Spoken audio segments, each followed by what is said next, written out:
Are you wondering what is the point of Bitcoin and Ethereum? Do you want to get a better understanding of cryptocurrencies? You don't understand why are cryptocurrencies so volatile? Well, in today's video you're going to find the answer to all of these questions and more. But first, I'm going to introduce myself. Hi, my name is Vlad and I created the channel Modern Teenage Investor in order to help teenagers just like you get a better grasp of the financial world. Before I continue, I have to warn you. Always do your own research before investing in something if you don't want to end up like these guys right here. Guys, and let me tell you that we are really changing the world as we know it. The world is not anymore the way it used to be. No. Be connected! Wow!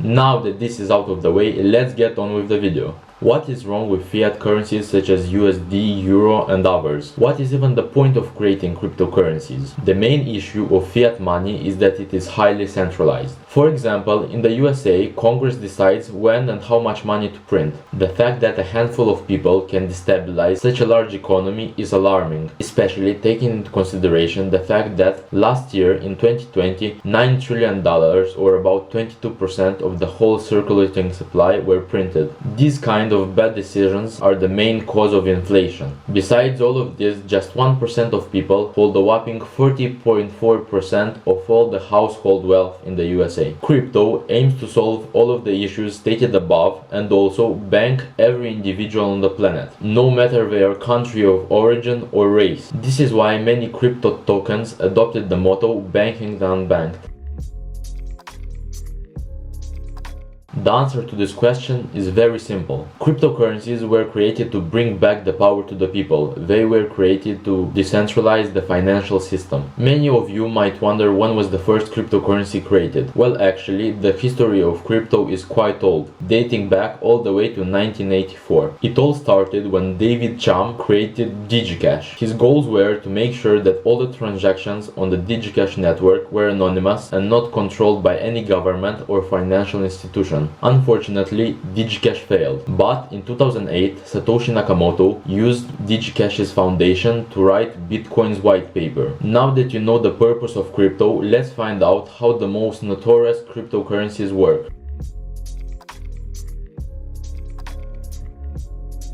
Bitcoin is built on a blockchain network. A blockchain network is a public ledger, or in more simple terms, a public checkbook. The unique property of a blockchain is that once some data was stored into it, it is very difficult to remove it from there. This makes blockchain technology almost unhackable. A blockchain is made of digital blocks, each block storing information about the sender, the receiver, and the amount transacted. Blocks also store hashes, which are essentially like fingerprints. Bitcoin and Ethereum currently use the proof-of-work consensus model to verify that a calculation of hashes occurred correctly. The role of miners within this ecosystem is to secure the network and process every transaction. I get it, you hate all cryptocurrencies because you can't get a graphics card at MSRP. But there is a positive side to this. As blockchain technology is evolving, more and more cryptos are switching to the proof-of-stake consensus model, which is way more efficient in terms of energy resources used. For example, Ethereum, the second largest crypto token in the world, is currently in the process of switching to the proof-of-stake model. I will not go over more technical aspects of BTC in order to keep this video brief, but if you want to find out more about how blockchain technology works, I will leave the link to a great video explaining all its technicalities in the video description down below. Now that we know the basis of how the proof-of-work model works, let's find out more about its little brother, proof-of-stake, which is on its way to general market adoption. Guys, before I get on to the explanation of how the proof-of-stake model works, I have to thank our sponsor.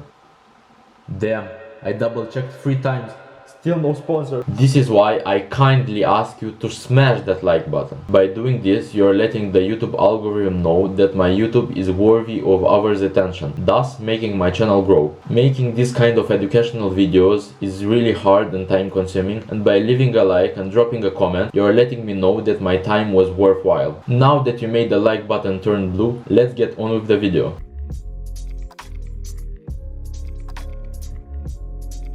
One of the main issues of proof of work is that it takes enormous amounts of electricity to secure the network. Besides this, proof of work is rewarding miners which have better equipment by assigning more blocks to them. Because of this, miners have to gather in mining pools, which makes the network highly centralized. Another proof of work issue is that many entities start solving a block at the same time, and whoever solves it first will get the assigned BTC reward, effectively making the other people's work useless. Imagine it as a marathon. Many people are running the race, but there is only one winner. The rest of the people participating ran for no reward. Proof of stake solved this by assigning a block to a validator, the name given to miners in proof of stake. In order to become a validator, a node first has to stake some crypto. Imagine this as a security deposit. This ensures that he or she will be punished for approving fraudulent transactions. Basically, it's not worth it for a validator to approve fraudulent transactions because he has more to lose than gain. Now that we have a basic understanding of how crypto works, we can address the following question.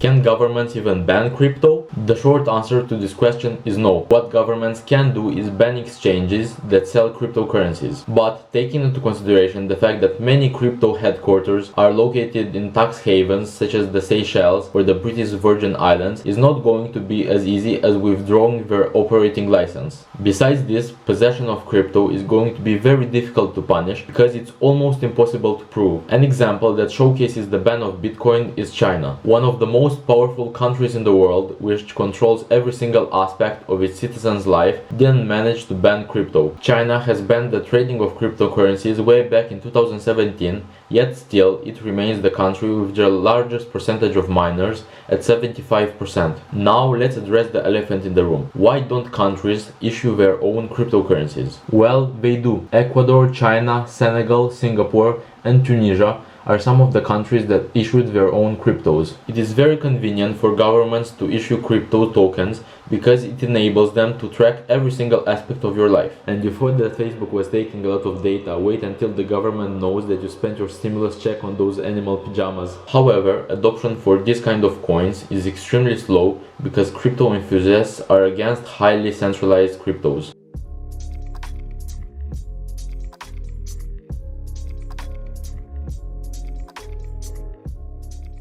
The main cause of crypto being so volatile is a small market cap and market manipulation by large holders, which are also referred to as whales. As of December 31, 2019, the total market capitalization of the stock market was about $70 trillion worldwide. This pales in comparison to the crypto market, which is only worth $1.5 trillion at the time of the recording of this video. Besides this, crypto is almost unregulated. This means that money can come and go extremely quickly.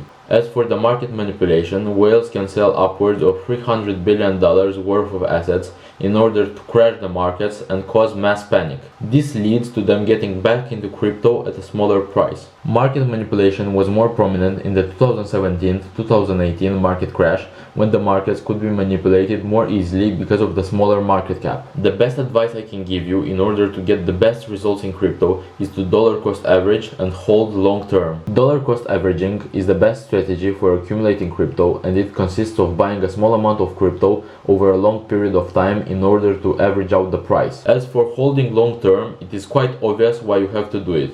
Despite the fact that the crypto markets are going through radical market corrections and crashes quite often, trying to catch the wave and sell at a slight profit is exactly what you shouldn't do. This is why before investing you should always establish an exit strategy.